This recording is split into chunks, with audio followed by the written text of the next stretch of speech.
The sun rises over Pompeii, spilling gold across tiled roofs and quiet streets. The city wakes slowly, stretching into the warmth of a new day. To its people, it is nothing but another morning. Yet to us, it is the last. In the stillness, you can almost feel the heartbeat of the city, the footsteps, the voices, the whispers carried on the wind, all of it alive, seconds closer to silence. The marketplace stirs to life. Baskets of figs and olives thump onto wooden stalls. The sharp scent of salted fish mingles with the sweetness of fresh bread sliding from stone ovens. Merchants raise their voices, calling out prices.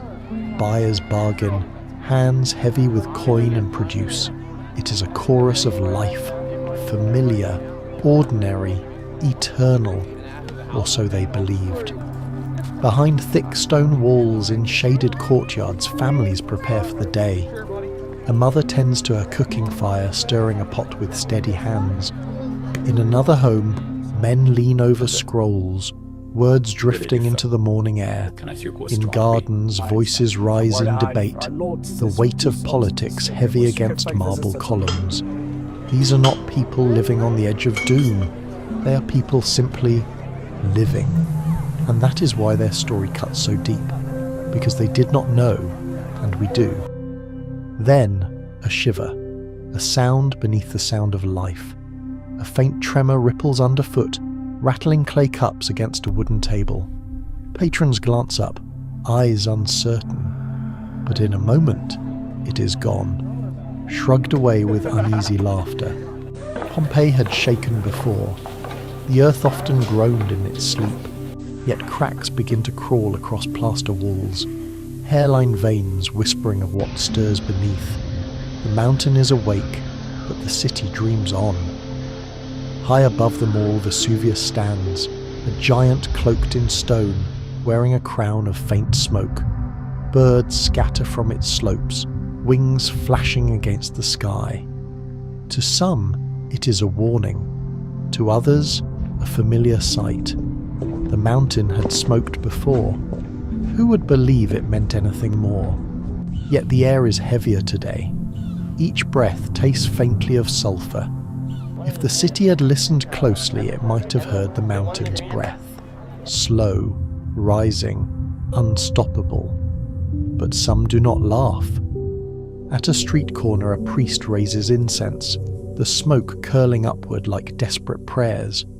A crowd gathers, faces tight, eyes flicking toward the mountain. A merchant mutters that perhaps the gods are restless. The priest whispers for mercy, for calm, for life to continue as it always had. And for a time, it does. The stalls reopen, the voices return. The city convinces itself that nothing is wrong. But time is not theirs anymore.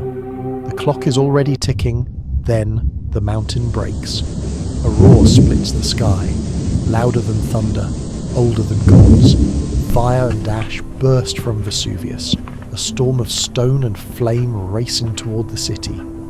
Lava spills down its slopes, swallowing fields, consuming streets. Ash falls like black snow, smothering voices, turning day into night.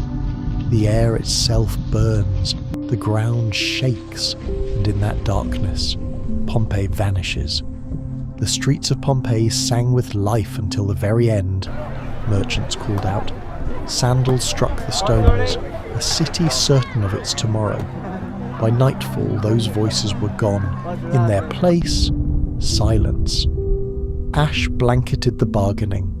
Fire swallowed the prayers, and Pompeii fell asleep forever, preserved in stone as both warning and memory. The last morning of Pompeii did not end with screams. It ended with life, ordinary, fragile, human life, frozen in the moment before the fire,